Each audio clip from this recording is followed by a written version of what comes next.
Mentre que tots sabem què és el cos, l'ànima, si és que existeix, és incorpòria. L'ànima és la intel·ligència, és l'esperit, és la sensibilitat, és el principi vital de les persones.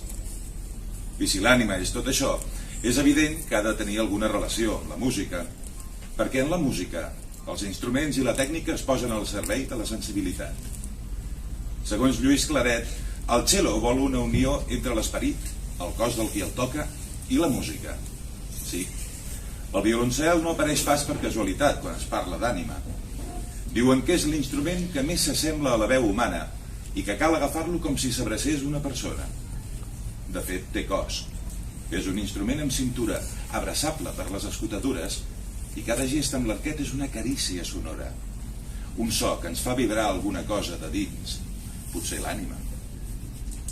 Sent tan semblant a una persona, és normal que el violoncel tingui ànima.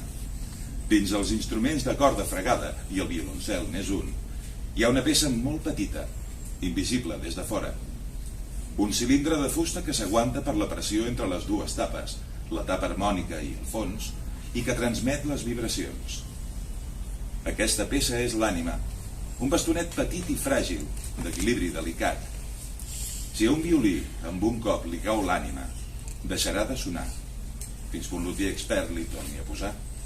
I és que sense ànima no hi ha música. Thank you.